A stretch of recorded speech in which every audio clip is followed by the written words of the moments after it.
Hello and welcome to today's episode of RockStar Teaching Tips. Today we're going to talk a little bit about instructional goals and objectives in the classroom.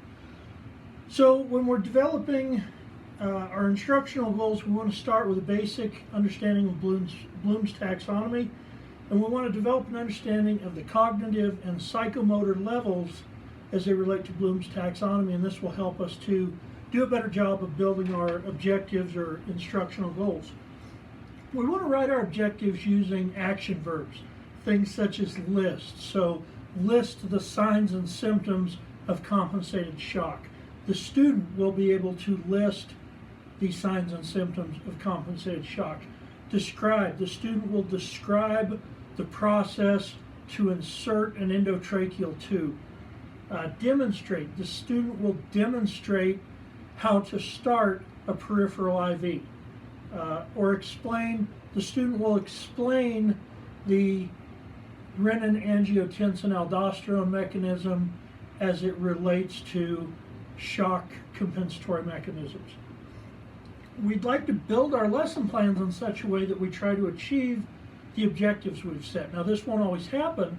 Sometimes our learning outcome will be different than our stated objective, and that's okay, but we'll have to look at that when that happens. So just remember that evaluation in the form of testing or skills assessment should demonstrate an alignment between learning outcomes and the instructional goals, and if they don't, we need to go back and evaluate and see, why our goals or our objectives didn't line up to what the actual outcome was. When we build objectives, we want to use orders of learning inherent in Bloom's taxonomy so that we create a system where the student builds upon their previous successes. So for instance, if we start with objectives of a lower order magnitude, a lower order of learning such as recall, something such as list the contraindications to nitroglycerin administration, then the student is tasked with an objective that's easily obtainable just by reading their textbook and reviewing a drug card.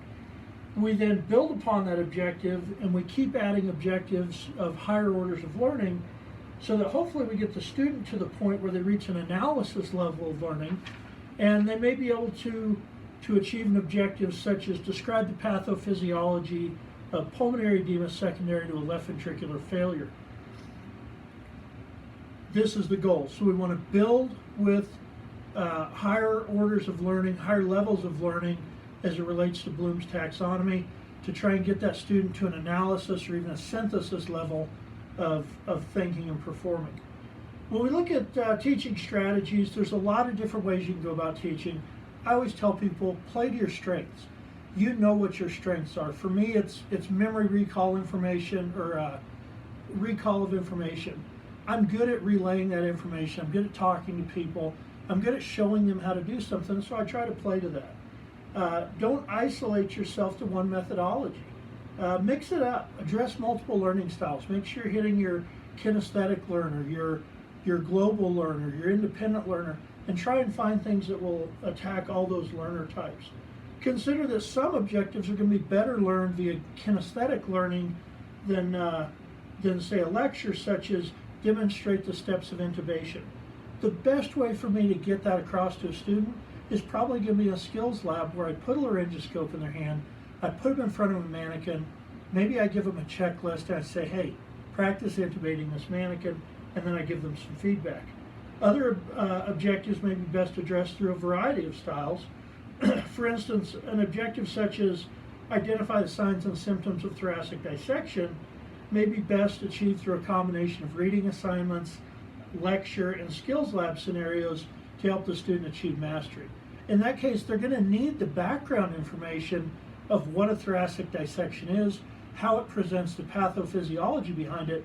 They're going to get that from reading and from your lecture, but then when we put them in a skills scenario and use a sim man or some kind of moulage patient, we give them the chance to actually see that patient in action.